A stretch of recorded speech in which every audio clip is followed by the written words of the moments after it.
Hello everyone, my name is Bruno Lima from Vanderbilt University, and in this session we will discuss post-processing and reconstruction cardiac CT with a focus on optimizing spatial resolution and overall image quality in coronary CT angiography.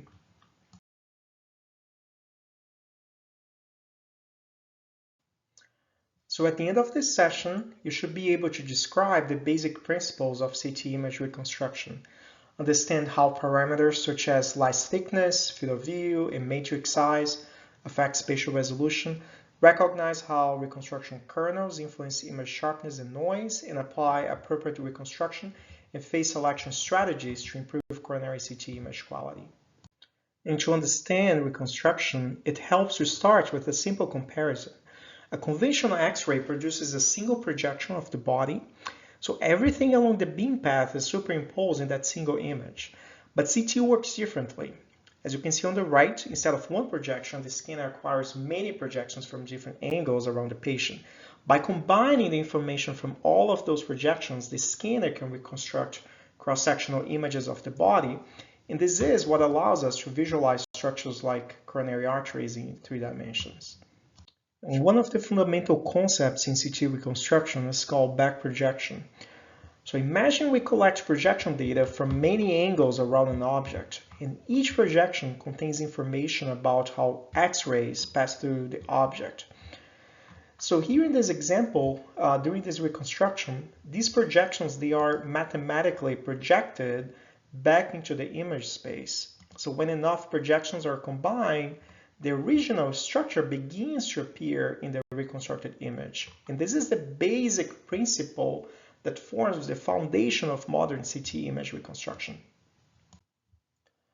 This slide demonstrates how image quality improves as we acquire more projections. With only a few projections, the reconstructed object appears blurry and poorly defined. But as we increase the number of projections, the image becomes progressively sharper and more accurate.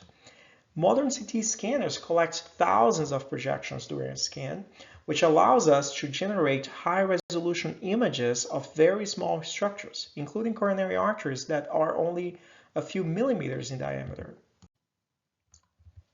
Another very important concept on CT acquisition is that the attenuation measurements in opposite directions, they are equal. So this means that we only need 180 degrees rotation of data instead of getting the full 360 degrees. This is important because we can cut up, some of the time that we have, to acquire projections. We have a better temporal resolution.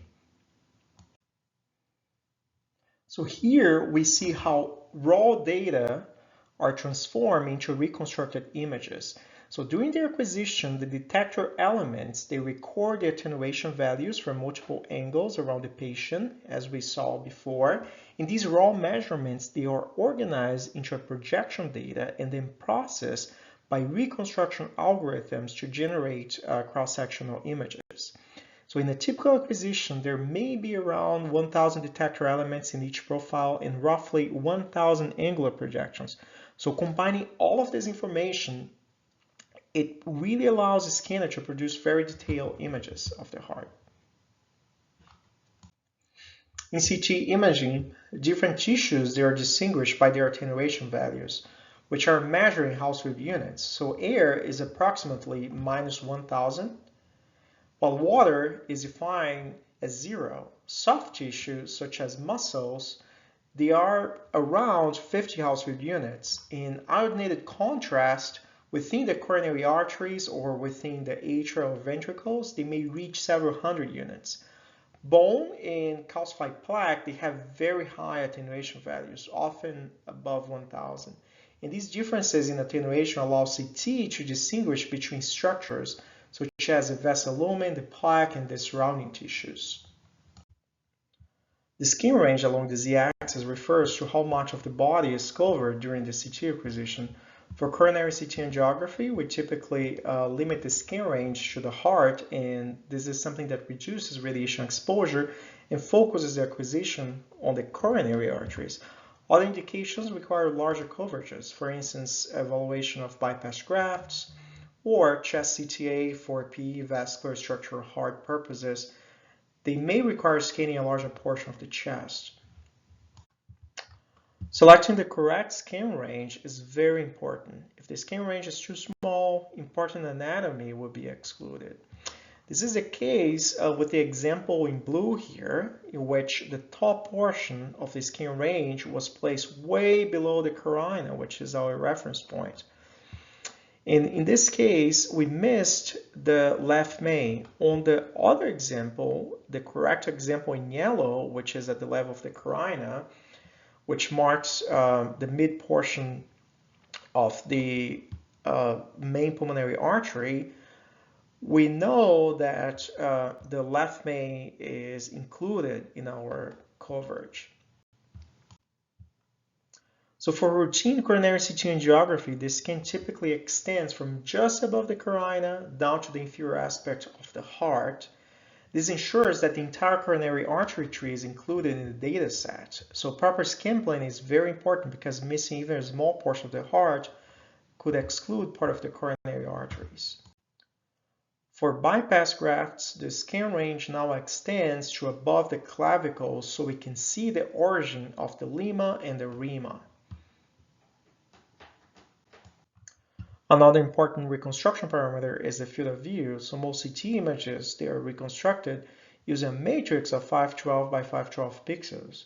So the pixel size is determined by dividing the field of view by the matrix size. So if the field of view is large, like in the example here on top, the pixels become larger and the spatial resolution decreases. If we reconstruct a smaller field of view, like in the bottom here for the same patient, the pixels, they become smaller and spatial resolution improves. Again, there's no radiation penalty. This is just post-processing here. And this slide shows an example of the same data set reconstructed with two different fields of view. On the left, a large field of view is used, and on the right, the field of view is reduced to focus on the heart. So you can notice how a smaller field of view improves both edge definition and vessel detail. Importantly, reducing the reconstruction field of view does not increase radiation exposure, and it simply improves how the data is displayed. Slice thickness is another key factor affecting spatial resolution. So thin slices, typically around 0.5 millimeter, they improve edge definition, as you can see on the right, and they allow for better visualization of small vessels. However, thinner slices also increase image noise. On the other hand, thicker slices, they reduce noise, but they decrease spatial resolution and they increase partial volume effect. So for coronary CT angiography, thin slices are usually preferred because they provide better evaluation of coronary stenosis. Reconstruction kernels are mathematical filters applied during image reconstruction. These filters control the balance between image sharpness and image noise. A smooth kernel produces lower noise but softer edges and reduced spatial resolution. A sharp kernel enhances edges and improves visualization of high-density structures such as calcifications or stents, as you can see in this example. But it also increases image noise, just as we discussed previously. So choosing the appropriate kernel depends on the clinical question and the structures being evaluated. Like in the example here, we have on the left a smooth kernel, and on the smooth kernel, we don't see the edge definition of the stent really well. As we reconstruct this image from BV36 to a sharper kernel, namely BV56, we can see the stent much better here with much better edge definition. In this slide shows an example of transitional artifacts, and sometimes they're called stair-step artifacts. And they can create the appearance of irregular vessel borders, as you can see here. It may even mimic coronary stenosis. So common causes include heart rate variability, poor ECG gating, breathing motion, patient movement. So recognizing these artifacts is very important to avoid misinterpreting them as true disease. And this is an example of breathing motion during prospectively gated coronary CT angiography. So on the left, you're looking at a sagittal vascular window reconstruction, and on the right is a lateral 3D volume rendered image of the same case.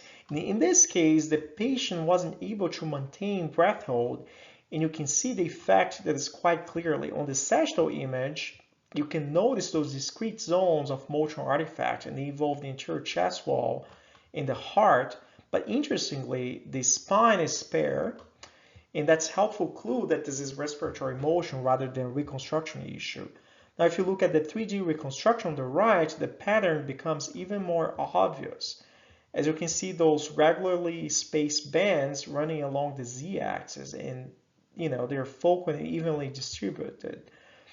And what's happening here is that each slab of data was acquired during a slightly different position into the breathing cycle.